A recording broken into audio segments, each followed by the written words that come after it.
podemos describir, oh Dios. Y es pasajero, pero esperamos esas promesas donde estaremos eternamente y permanentemente contigo, disfrutando con todos nosotros de esa gloriosa esperanza, de ese lugar preparado para nosotros, Señor. Mientras llega ese momento, Señor, deseamos ser hallados siempre delante de ti dignos de tu palabra. Y agradecemos, Señor, tu Espíritu Santo enviado y derramado a nosotros, que nos guía y nos motiva y nos despierta a hacer tu voluntad. Oramos a ti y suplicamos tu guía en Cristo Jesús. Amén. Bien, hermanos, quiero comenzar diciéndoles que hace tal vez unos 3 o 4 años comenzamos una empresa familiar. No es una empresa de hacer dinero, no es una empresa capitalista. La empresa que comenzamos, no sé, tal vez mi esposa, mis hijos tengan mayor recuerdo, es la empresa de leer libros en familia. No sé cuántos de ustedes tengan ese hábito de leer libros, ¿cierto? Por supuesto hacemos nuestro devocional, tenemos nuestra lectura bíblica, pero hace ya bastante tiempo comenzamos con esta empresa. Ha sido una empresa difícil, está la pereza, está que él no quiere leer, que ella tampoco, y es la idea también de que ellos se ejerciten en la lectura. Está el hecho de que no les cautive lo que estamos leyendo. Muchos obstáculos. Hace una semana terminamos el último libro y estábamos preguntándonos si nos miramos, uy, terminamos otro libro. ¿Cuántos hemos leído? Y hacemos la cuenta, 9 libros, ¿sí? ¿9 o 8, 9 libros? 9 libros. Y como que ya están animados a proseguir a otro, o sea, ya tenemos el desafío de decir, listo, ya nos propusimos leer el siguiente libro, el siguiente autor. Y ha sido muy especial porque he querido leer con mis hijos en familia libros que hablen sobre misioneros. Inclusive en algunas predicaciones, algunas apartes de algunos de estos libros han sido especiales porque me han permitido traer algunas ilustraciones y enriquecer algunos asuntos de algunos temas de la iglesia. Así que quiero decirles con esto que voy a tomar para este tema, miremos las diapositivas de Brian, por favor. Voy a comenzar con meditarlo con este versículo que está en Génesis capítulo 12, versículo 3, ¿cierto? Muy conocido. La promesa dada a Abraham, bendeciré a los que te bendijeren y a los que te maldijeren maldeciré y serán benditas en ti todas las familias de la tierra. Génesis 12, versículo 3. Quiero decirles, hermanos, voy a volver a tomar este pasaje de Génesis, pero voy a hacer antes una introducción y un contenido referente a uno de esos autores y misioneros que nos cautivó. Así que la siguiente exposición está basada en las lecturas de un libro y un tratado. Un libro que leímos, el otro tratado, pues me despertó la inquietud, el libro que leímos, y yo dije, voy a leer el tratado que él escribió, porque una es la biografía de él, es de hecho este libro, Un aventurero ilustrado.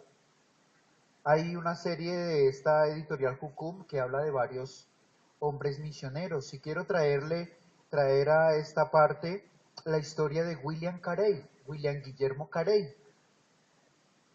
Aquí se cuenta la biografía de su vida.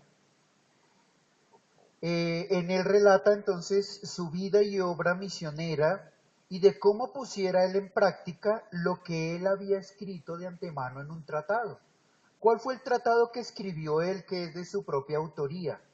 El título es tan largo que hasta se cansa uno de leerlo, pero cada detalle del libro es importante. Una investigación sobre la obligación que tienen los cristianos de usar sus medios para la conversión de los paganos. Y este es el título resumido, porque había escrito un título mucho más largo, pero evidentemente era necesario resumirlo. Y lo repito porque es importante en el desarrollo de lo que quiero exponer en esta hora. Una investigación sobre la obligación que tienen los cristianos de usar sus medios para la conversión de los paganos. en la que escribe antes de ir a la obra misionera en la India sobre cómo se debía hacer una obra evangelizadora entre personas de otras partes del mundo que tuvieran cultura diferente, lengua diferente, etcétera. Él se propone a través de este tratado decir cómo él esperaría llegar a otro lugar y qué va a hacer en el primer año, el segundo año, o qué meta se propone para empezar y cómo la va a llevar a un término donde evidentemente hayan creyentes congregados alabando al Señor. Aquella investigación de William Carey se convirtió en el eje de su vida y de una determinada defensa ante sus pastores contemporáneos acerca de la necesidad y obligación de los cristianos y de las iglesias de Inglaterra de expandir el Evangelio en todas partes del mundo donde aún no se hubiese predicado de Cristo. El contenido entonces de su tratado es el siguiente, pero antes de hablar del contenido de su tratado, en donde él hace una investigación juiciosa y organizada acerca de la necesidad que tenían las iglesias de Inglaterra de tomar decisiones en pro de la evangelización mundial y hacer todo esfuerzo posible por alcanzar a los paganos, necesitamos respondernos una pregunta. ¿Cuál es la pregunta inicial? ¿Quién es William Carey? La más básica. ¿Todos habían escuchado hablar de William Carey? Algunos, ¿cierto? ¿Quién es William Carey? Bueno, les voy a dar alguna presentación corta acerca de William Carey. Carey es inglés. Nace en el año 1761, años después de la Reforma. Muere en el año 1834 a la edad de 73 años. Escuchó el Evangelio desde su niñez por su padre. Su padre asistía a la iglesia y por supuesto allí escuchó el Evangelio, pero solamente hasta la edad de los 18 años fue convertido al cristianismo. Desde esa edad temprana como joven fue un decidido estudioso de la Biblia. Carey trabajó de zapatero desde los 16 años hasta los 28 años. Inmediatamente después de su conversión, se convirtió muy tempranamente en predicador entre los bautistas calvinistas, trabajando de día como zapatero y ministrando en su tiempo libre. Mientras trabajaba, ¿qué hacía también? Estudiaba. Después de 8 años de labor pastoral y una carga profunda por la evangelización mundial, es cuando publica este tratado, una investigación sobre la obligación que tienen los cristianos de usar los medios para la conversión de los paganos. Allí expone en 5 capítulos este importante tema. Miremos los capítulos. Primero, tranquilo, no tan rápido. La Gran Comisión. La Gran Comisión es el primero de sus apartes. El segundo ya lo ven ahí, las misiones anteriores. Y quiero ir tratando de resumir algunos aspectos de lo que él trató en cada uno de los capítulos que desarrolló en su investigación. Pero antes es necesario citar una introducción que él mismo diera porque sus opositores eran fuertes. Entonces, él también quería darles argumentos bíblicos para mostrar esta necesidad. Abro comillas a la introducción o parte de la introducción que citará William Carey en esta investigación. El pecado se introdujo entre los hijos de los hombres por la caída de Adán y desde entonces estuvo siempre propagando su influencia ponzoñosa.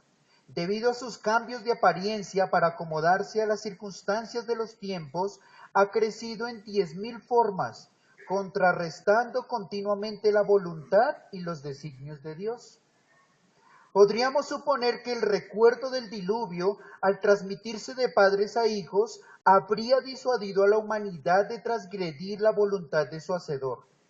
Pero tan ciegos fueron que en el tiempo de Abraham la maldad inexcusable prevaleció doquiera fueran plantadas sus colonias y la iniquidad de los amonitas fue grande. aunque todavía no completa. Después de esto, la idolatría se difundió más y más hasta que las 7 naciones consagradas fueron cortadas con la máxima señal de la ira divina.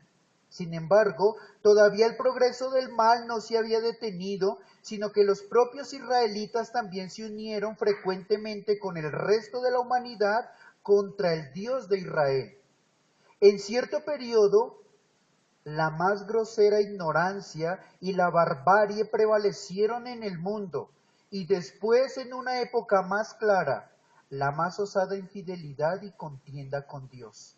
De modo que el mundo, que había sido una vez invadido por la ignorancia, ahora, pretendiendo ser sabios, cambiaron la gloria del Dios incorruptible, tanto como en las edades más bárbaras, por las imágenes de hombres corruptibles, de aves, de cuadrúpedos y de reptiles. 1 Corintios 1:21, Romanos 1:22 y 23.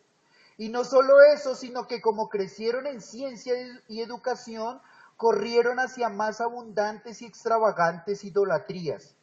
Todavía Dios repetidas veces hizo conocer su intención de prevalecer finalmente sobre todo el poder del demonio y destruir todas sus obras, y establecer su propio reino y conocimiento entre los hombres, y extenderlo tan universalmente como Satanás había extendido el suyo.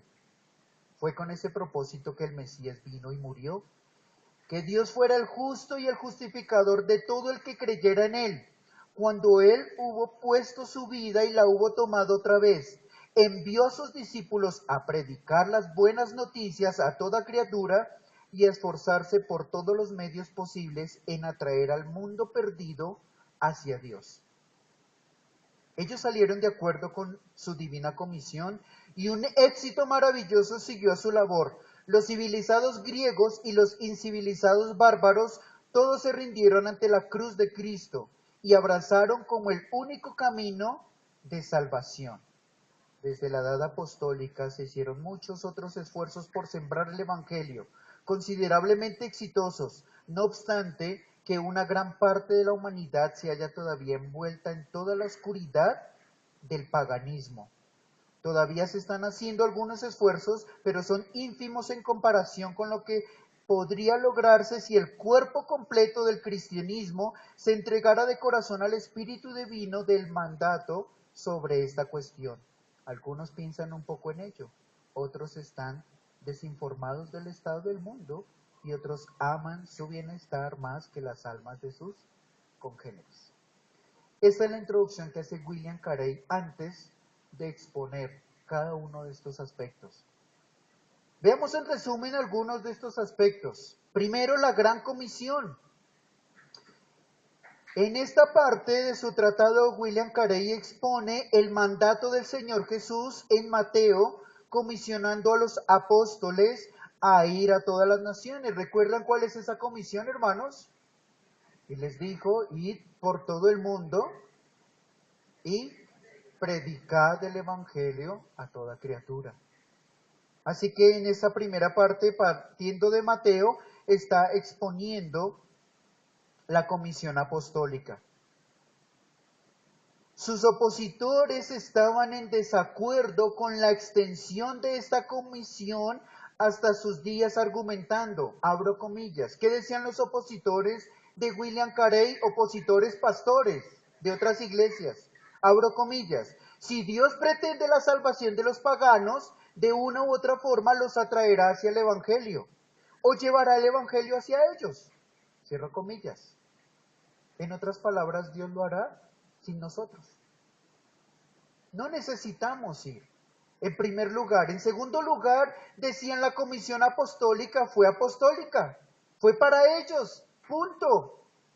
No es extensiva hasta nuestros días, estamos hablando de 1700, 1800.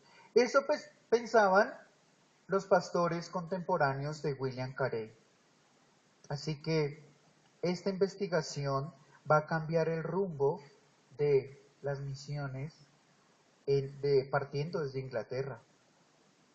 Leo una porción en la que él escribiera dentro de la Gran Comisión. Mire cómo se refería a los cristianos de Inglaterra. Es así que las multitudes se sientan a descansar, hablando de los creyentes, y no se interesan por las lejanas mayorías de pecadores como ellos, que al presente están perdidos en la ignorancia y la idolatría. Segundo, las misiones anteriores. ¿Qué desarrolló William Carey en el capítulo Las misiones anteriores? En esta parte es hacer historia. ¿Recuerdan ayer el pastor Henry haciendo historia? ¿Eh? Eso fue lo que se sentó William Carey, a hacer historia. El hermano Henry preparó una historia que partía desde ¿dónde? ¿Recuerdan? ¿Dónde? ¿Santander? No, mucho antes de Santander. Desde Estados Unidos, mucho antes de Estados Unidos. Desde la era apostólica. Desde allá nos mostró. Porque estamos conectados con ellos, no estamos desconectados. ¿Sí? Eso fue precisamente lo que hizo William Carey en este capítulo. Se sentó a describir desde la era apostólica, desde el Pentecostés, la obra del apóstol Pablo, según la obra narrada o según la historia narrada en Hechos, cómo se extendió el evangelio por todo el mundo conocido, ¿cierto? Cómo se cumplió el hecho de que partió de Jerusalén, después a Judea, después a Samaria y después, ¿dónde?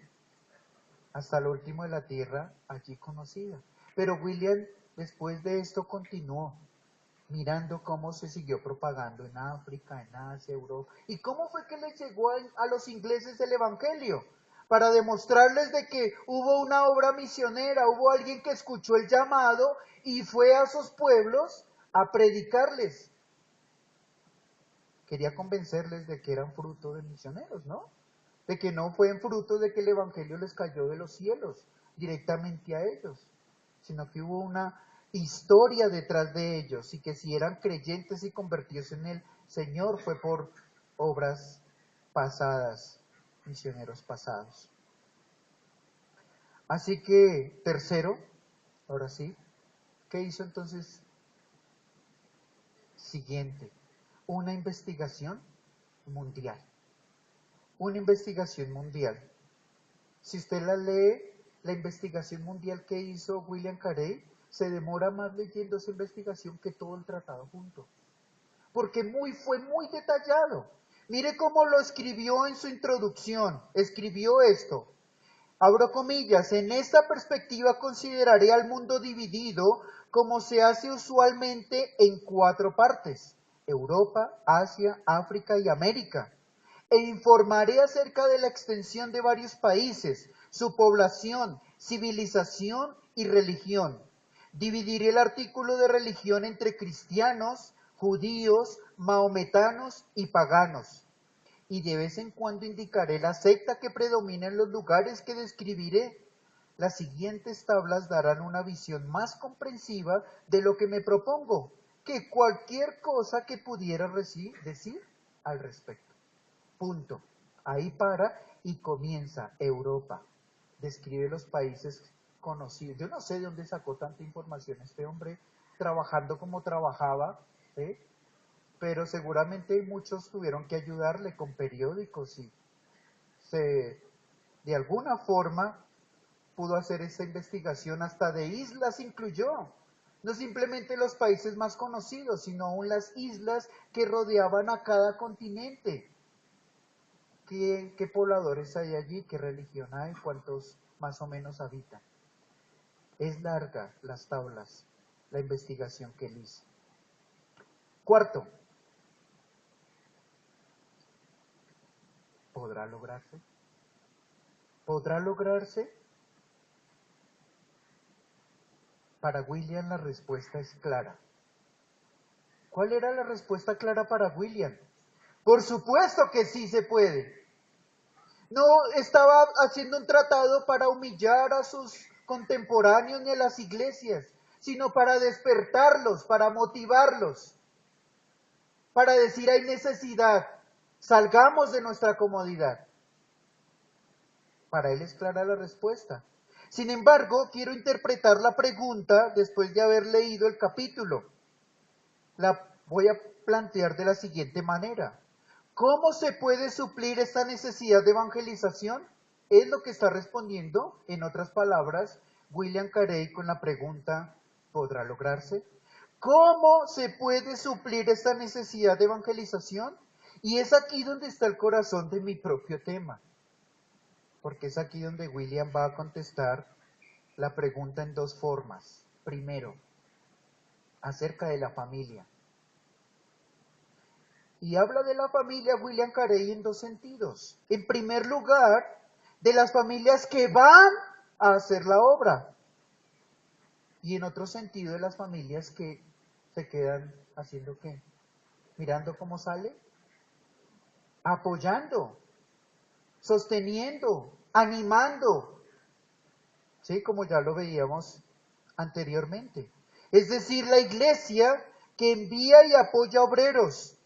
Dos consejos importantes se derivan de lo anterior. Abro comillas y cito a William acá.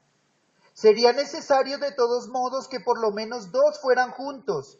Y en general pienso que sería mejor que fueran hombres casados. Y esto está acorde con nuestras políticas. Para evitar que empleen su tiempo en procurar sus necesidades. Otras dos o más personas con sus esposas y familias podrían también acompañarlos y estarían completamente dedicados a ¿qué? Sostenerlos. Esta es la visión que tiene William Carey. No solamente yo voy y vaya, chao. ¿Quién va a apoyar? ¿Quién está acompañando? ¿Quién va a suplir las necesidades de esa familia? Y no solamente las físicas, las emocionales. Porque después de leerlo yo digo, uy no, William, si alguien tenía derecho a ser el hombre más amargado de este mundo en las misiones era William. Yo no creo que ninguno de nosotros haya podido soportar lo que William soportó. Después voy a mirar y citar qué hizo poner en su lápida. En segundo lugar, ¿cierto? No solamente está hablando William allí en esta parte de cómo se puede suplir, ¿cierto? Enviando familias, enviando apoyo de otros, también otras familias, sino también habla del carácter del misionero. No se trata simplemente de que vamos. Hay que hablar también del carácter del misionero que también lo hemos hablado en esta serie de conferencias. Cito a William, los misioneros deben ser hombres de mucha piedad, prudencia, valentía y tolerancia, de indudable ortodoxia en sus sentimientos, deben entrar de todo corazón en el espíritu de su misión, deben estar dispuestos a dejar atrás todas las comodidades y a enfrentar toda la dureza de un clima tórrido o gélido. Señor, yo quiero un clima tórrido, ¿no? A mí el gélido me mataría.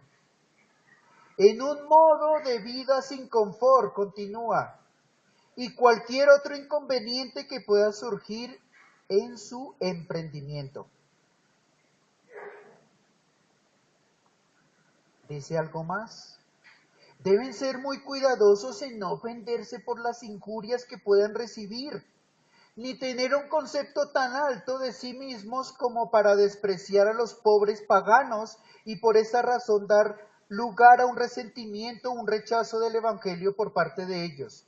Deben aprovechar cualquier oportunidad para hacerles bien y trabajando y viajando noche y día deben instruir, exhortar y reprender con toda paciencia y un deseo ansioso a favor de ellos y sobre todo deben ser insistentes en la oración por el derramamiento del Espíritu Santo sobre el pueblo que está bajo su responsabilidad. Dejemos que solo los misioneros así escritos se involucren en la tarea y veremos que no es imposible. Él no está diciendo, piensen en los requisitos de 1 Timoteo 3 de los ancianos y como que usted mira estos y dice, no, ¿quién va? Nadie. Pero ¿dónde comienza la capacitación? Nuestro hermano William nos enseñaba acerca de eso. Primero el llamado. Segundo, seguir al maestro. Ir en pos del maestro. ¿Cómo funciona para nosotros eso hoy en día? El instituto bíblico, ¿cierto? La iglesia y la comunión con la iglesia. ¿Dónde usted va a saber si es suficientemente paciente, si no soporta a los hermanos? ¿Cómo va a saber usted si puede soportar las injurias si un hermano le dijo algo pequeñito y ya armó un lío y contaminó la iglesia? Es en la iglesia donde comienza la capacitación, ¿cierto? Allí es donde está los vínculos, donde todos podemos vernos unos a otros y decir, ese hermano está apto para la obra que él desea hacer o la obra que se quiere comenzar en X o en Y lugar, porque él está con nosotros, entre nosotros, conocemos su vida, su familia, sus hijos, sabemos del carácter de ese hombre. Allí en la iglesia, al interior es donde comienza.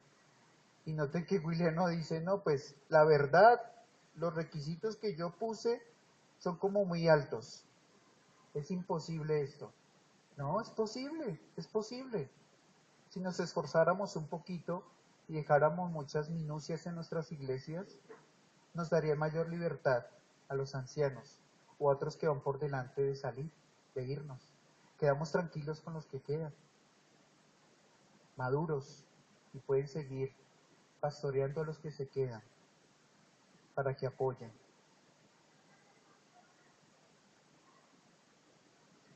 Detrás de todo esto, por supuesto, no podemos dejar de hablar de la iniciativa del varón y el apoyo de una esposa que comparta igualmente el anhelo de su esposo para que juntos puedan sostenerse y animarse en medio de las diversas dificultades presentadas por el camino. La visión de las iglesias bíblicas misioneras, la gracia, ¿cuál es, hermanos? Cito nuestras políticas misioneras.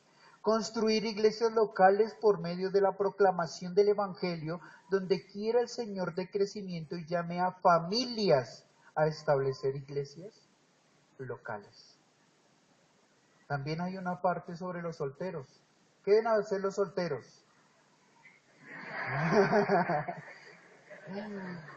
Capacitarse en primero. ¿Codiaron alguno o como que despertaron a más de uno?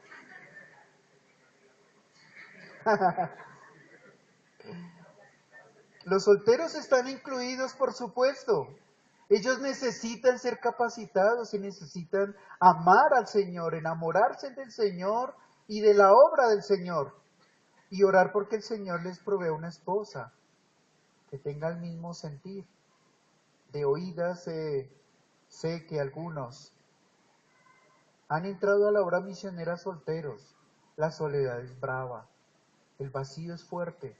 Algunos de ellos inclusive por ese afán de suplir su vacío se casaron, pero no dieron con un hombre o con una mujer que quisiera seguirles y abandonaron la obra. Causaron terribles y lo conozco muy de cerca, la experiencia. Así que por eso nuestra iglesia dice, es necesario que sean familias, que ya tengan ese asunto definido, que la esposa diga, estoy contigo, vamos para allí, voy contigo, ¿cierto? Que se convierta en un apoyo importante. William Carey no contó muy con esta situación, con esta circunstancia, la planteó como una necesidad imperiosa para todo misionero, pero luchó mucho con su esposa. Fue una tarea dura por las enfermedades de ella y porque ella no tenía la llama en su corazón y eso fue algo duro para él. Yo no sé cómo pudo lograr todo lo que hizo, pero la gracia del Señor acompañándolo sin duda. Quinto capítulo, nuestro deber, nuestro deber. Concluye entonces William Carey con lo siguiente. Si son verdaderas las profecías concernientes al crecimiento del reino de Cristo, y si es acertado que la comisión dada por él a sus discípulos es obligatoria también para nosotros, podemos inferir que todos los cristianos deben cooperar de todo corazón con Dios en promover sus gloriosos designios, porque el que se une al Señor, complétenlo, un espíritu es con él. El que se une al Señor, un espíritu es con él. 1 Corintios 6:17. Así que por lo que acabé de exponer anteriormente, hermanos, un resumen de la obra de investigación de William Carey, por todo lo que él escribió en su investigación y lo viviera en carne propia cuando fue a la India a poner en práctica todo aquello que había escrito de antemano, convenciendo a sus pastores y a las iglesias bautistas de Inglaterra de la necesidad de salir y cumplir con el mandato. Es conocido con justa razón William Carey como el padre de las misiones modernas. Un título que yo había escuchado, pero ahora al leerlo digo, ostenta el título. Es padre de las misiones modernas. Y vuelvo a repetir lo que ya les había dicho. Si alguien entonces tuviera derecho a ser el hombre más amargado de todos los misioneros que se han levantado en la historia, ese es William Carey. Pero ¿qué escribió, qué mandó escribir en su lápida? Después de haber pasado toda una serie de pruebas, desafíos, oposiciones, enfermedades, muertes, el espaldarazo de muchos, tuvo una voluntad y un espíritu inquebrantable de esperanza en el poder del Evangelio. Y su mensaje que quedó de testimonio en su lápida es: un despreciable e inútil gusano. En tus amables brazos caigo. Es un mensaje que no miró a las circunstancias duras y difíciles. No miró a otros que le dieron la espalda. Y me acuerdo mucho leyendo que William Carey miró hacia Inglaterra, hacia la India, porque un compatriota suyo lo llevó hacia allá. Y él también ostentaba el título misionero. Y él se fue con gran expectativa con su amigo que le invitó. Pero cuando vio la vida de su amigo allá, dice, este hombre no tiene la llama que yo, él quiere vivir aquí cómodo. Yo no sé cómo fui a caer en estas manos. Y ahí comenzó sus luchas. Solo en un país, con otra lengua, otra cultura, con una esposa, con dificultades, con una serie de hijos pequeños. ¿Y cómo comenzó él? Bueno, léanlo ustedes mismos. Es un mensaje en su lápida que no miró a las circunstancias ni a otros. Miró su inutilidad para el ministerio, como cuando el Señor Jesús en alguna ocasión dijo, cuando hagamos lo que hayamos hecho, ¿qué debemos decir? Siervos inútiles somos. Hicimos lo que teníamos que hacer. Pero con la esperanza de caer en las manos de las bondades divinas. Génesis capítulo 10.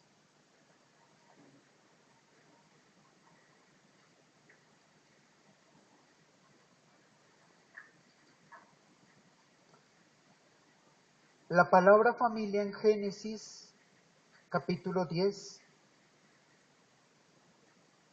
versículo 5. De estos se poblaron las costas, cada cual según su lengua, conforme a sus familias en sus naciones. Versículo 20. Estos son los hijos de Cam por sus familias, por sus lenguas, en sus tierras, en sus naciones. Versículo 31. Estos fueron los hijos de Sem por sus familias, por sus lenguas, en sus tierras, en sus naciones. Estas son las familias de los hijos de Noé por su descendencia en sus naciones, y de estos se esparcieron las naciones en la tierra después del diluvio. ¿En qué sentido se está mencionando familia allí en Génesis capítulo 10? Familia allí se está hablando de esos grupos particulares, de esas descendencias que se levantaron después de Noé. Noé y sus hijos, Sem, Can y Jafet, cada uno conformó una descendencia con una lengua particular y con una región geográfica particular y se extendieron en la tierra. ¿Por qué con una lengua particular? ¿Por qué se menciona aquí que estas familias tenían una lengua particular? Debemos conectarlo con Génesis capítulo 11, ¿cierto? La torre de Babel. Porque hubo un momento en donde Dios descendió para confundir. ¿Por qué era necesario confundir a esos moradores después del diluvio? Algunos de ustedes tienen hijos de pronto cercana edad. De pronto le ha pasado lo siguiente. Usted disciplina a su hijo mayor o bueno, alguno de los dos, por alguna travesura que hizo, alguna mentira más bien, y le castiga duramente, y su hijo, el otro hijo sabe. ¿Qué espera también usted como padre con respecto a ese otro hijo? Que tenga temor en su corazón, pero resulta que pasa un tiempo y hace lo mismo que hace el otro. ¿No les ha pasado? ¿Por qué le castiga también a él si él ya se dio cuenta y supo lo que le había pasado a su hermano? Es que así es nuestro corazón, ¿cierto?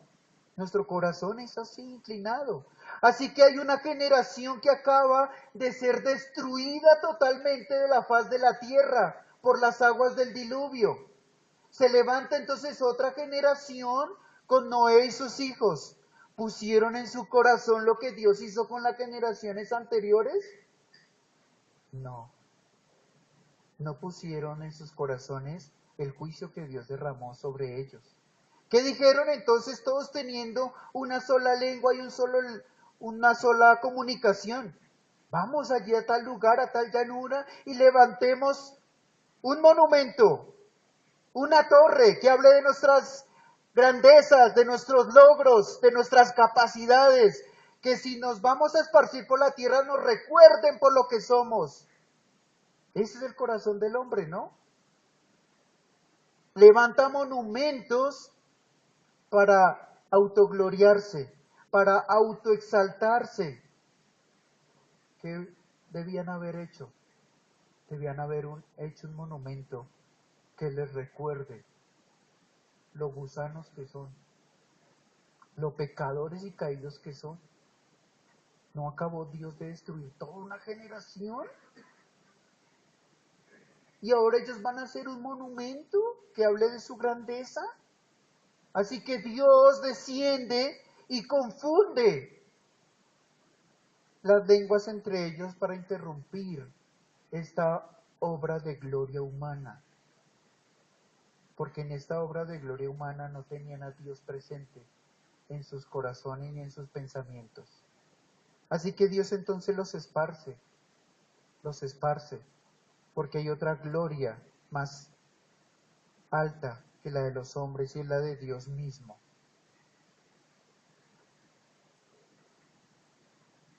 Génesis capítulo 12, versículo 3. Nuestro hermano Javier nos estaba compartiendo el hecho de Abraham. Y quiero llamar la atención que Abraham no tomó esta promesa ligeramente. Porque a Abraham se le prometió que a los que te bendijeren, versículo 3, leamos desde el 2, y haré de ti una gran nación, haré de ti una nación grande, y te bendeciré y engrandeceré tu nombre, y serás bendición. Bendeciré a los que te bendijeren, y a los que te maldijeren maldeciré, y serán benditas en ti todas las familias de la tierra. Dios desciende de nuevo. Dios desciende de nuevo. Descendió en el Edén para mirar el fracaso de Adán y Eva y los expulsó del huerto. Descendió a mirar las obras que estaban haciendo los moradores antes del diluvio, antes de Noé. Descendió para mirar la obra que estaban haciendo los descendientes después de Noé. ¿Y qué hizo? Confusión, juicio, castigo.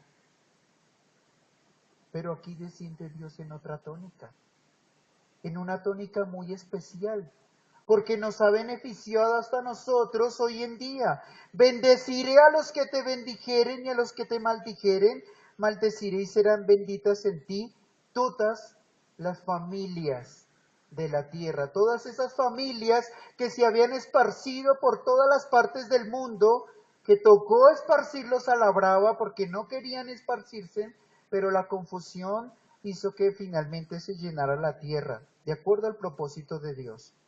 Pero sin embargo, esas familias esparcidas en toda la tierra están bajo la caída y la maldición de Adán. Necesitan la bendición de Dios, porque si no van a seguir los pensamientos de sus malvados corazones.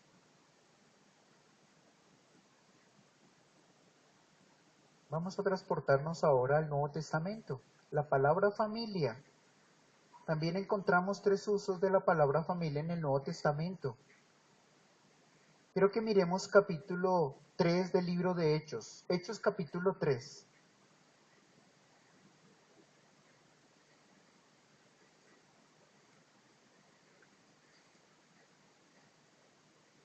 El hermano Óscar usaba una palabra ayer, la cosmovisión, ¿cierto? Creo que no es una palabra nueva. Estoy tratando de hacer una cosmovisión, conectando aquello que está prometido en Génesis capítulo 3 y cómo es tomado después, muchos siglos después.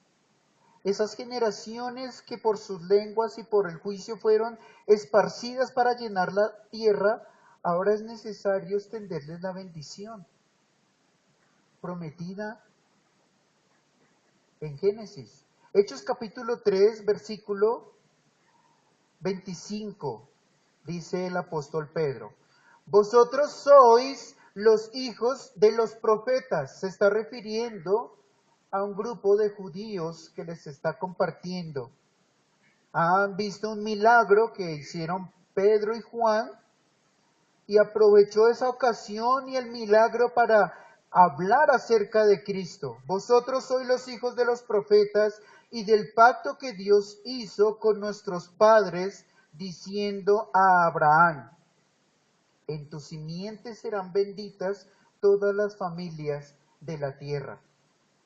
26. A vosotros que primeramente Dios, habiendo levantado a su Hijo, lo envió para que os bendijese, a fin de que cada uno se convierta de su maldad. Primeramente a ustedes. Pero ¿cuál es el testimonio que vemos en Hechos de los Apóstoles? Que este testimonio se expandió a Judea, a Samaria, y al menos hasta donde Lucas alcanzó a narrar lo último de la tierra, Roma. España se alcanza a mencionar por ahí, ya se conocía España. ¿Iría el apóstol Pablo a España? No lo sabemos. Pero comenzó esta bendición a las familias de la tierra allí en Jerusalén. Allí donde hubo un derramamiento del Espíritu Santo para que hablaran en las diferentes lenguas en las que Dios había confundido en la antigüedad, ahora tienen ese don maravilloso para poder comunicar las buenas nuevas a otros que hablan en diferente lengua, porque Dios se ha prometido bendecir a todas las familias de la tierra. La cosmovisión divina es llenar toda la tierra con habitantes y seres humanos. Esa es la cosmovisión del Antiguo Testamento. ¿Cuál es la cosmovisión ahora del Nuevo Testamento? Llevarles el Evangelio de Cristo. Llevarles ahora esas lenguas que están confundidas, y no solamente porque no nos entendemos, sino están confundidas en su propio pecado, en su propia inmoralidad, en su propia rebeldía con relación al Dios verdadero. Ahora necesitamos ir y llevarles a esos el Evangelio. El Evangelio. Efesios capítulo 3.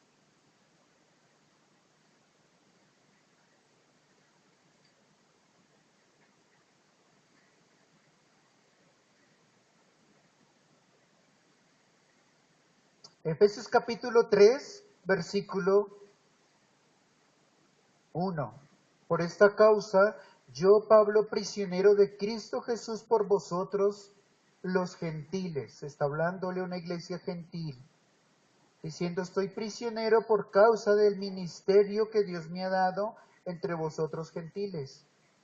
Pero también está de rodillas. Miremos el versículo 14. Por esta causa doblo mis rodillas, dice Pablo, ante el Padre de nuestro Señor Jesucristo, de quien toma nombre toda familia en los cielos y en la tierra. ¿Cuál es el contexto en el que el apóstol Pablo está dando estos dos versículos 14 y 15? Pablo está hablando de dos pueblos en el capítulo 3. Un pueblo judío, otro pueblo los gentiles. Estos dos pueblos vivían enemistados, pero ahora por medio de Cristo ese muro ha sido derribado y ahora hay paz entre ambos pueblos. Cristo es nuestra paz. Entre esos dos pueblos, Dios creó una nueva entidad llamada la Iglesia. La Iglesia. Esta entidad está descrita, o podemos mirar al interior del libro de los Efesios varias cosas que describen familiaridad. Por ejemplo, una casa, una ciudadanía igualitaria, unas relaciones familiares, una casa que está edificada en la que Dios mismo está viviendo por su Santo Espíritu. Y es en este contexto de casa y de familia que Pablo nos está hablando del Padre, de quien toma nombre toda familia en los cielos y en la tierra. De una familia que es del Padre, una familia que posee todas las bendiciones y tiene una trascendencia más allá de esta tierra, porque en los cielos también tenemos familia. Esa familia invisible para nosotros, pero es una familia que está plenamente visible y viva ante los ojos de Dios, el Padre. Y la conclusión, hermanos, aquí es, el Padre se ha propuesto engendrar sus hijos de todas las naciones y lenguas, por medio de la predicación del Evangelio hecha a través de la Iglesia, la cual en este sentido la Iglesia se convierte en madre de todos los hijos de Dios. La Iglesia se convierte en este sentido, en la madre de todos los hijos de Dios. Dios es el que engendra. Muchos misioneros se han levantado a sus propias expensas. Muchos misioneros están en su corazón, o muchos hermanos tienen una llama ahí y miran la iglesia y dicen, no, yo me voy por mi propia cuenta. De ellos habló William Carey, dijo, fueron a dar mal testimonio. Una llama encendida, incontrolable, que a lo último se desvaneció así como se encendió. Seguramente en las iglesias hay muchos que quieren ir y hacer, pero no quieren pasar por la iglesia y que la iglesia los prepare, los madure, les señale y les ponga ahí la llaguita esa que está como abierta y les incomode, ¿cierto? No quieren eso, pero es necesario, porque solamente aquí van a experimentar los vínculos más afectivos. En otro lugar no van a ser así de suaves los vínculos, van a ser más duros, y seguramente muchos entre nosotros darían testimonio de eso. Solo puedo tomar, como decir, la experiencia de aquel misionero William Carey, porque no he experimentado esto. Pero hay un vivo deseo, una llama encendida en nuestros corazones por hacer la obra del Señor, pero con la iglesia, no sin la iglesia. La iglesia es mi familia, la iglesia es nuestra familia. Aquí nos decimos todo, aunque nos duela, ¿sí? Aquí también nos capacitamos y nos animamos para seguir adelante, para no desmayar, para seguir en pos de aquel que nos llamó, aquel que nos ha bendecido. Hermanos, pongámonos en pie y oramos y damos gracias al Señor.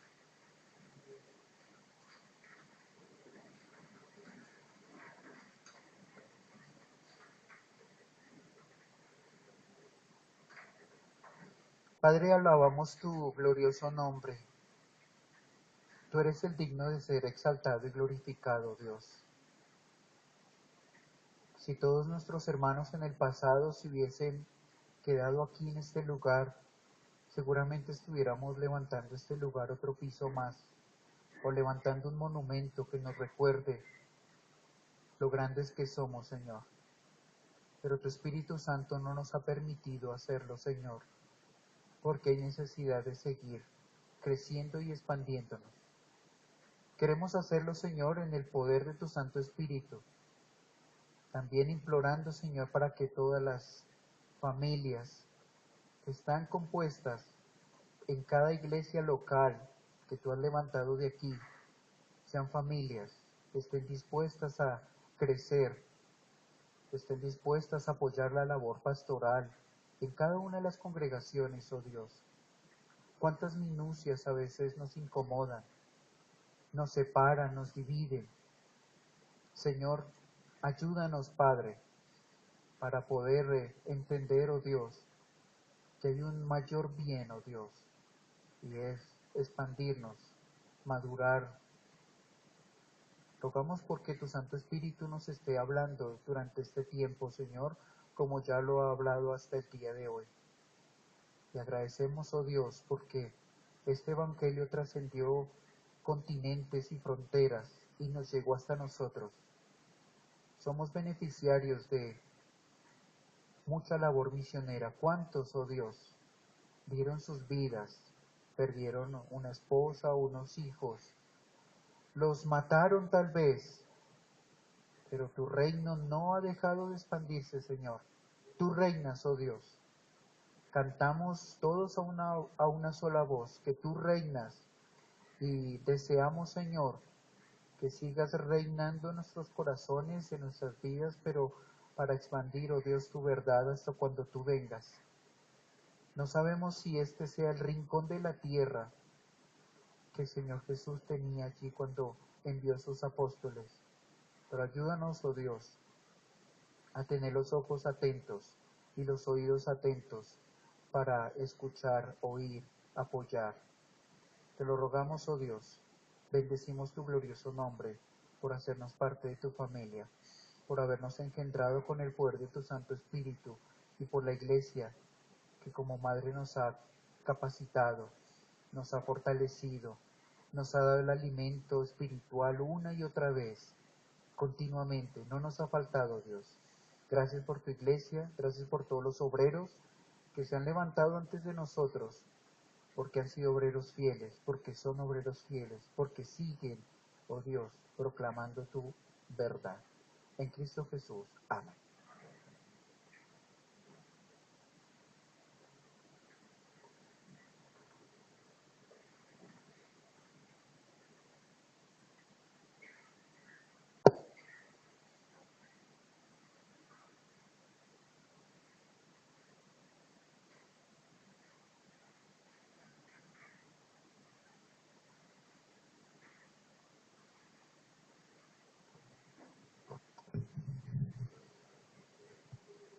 Invito a los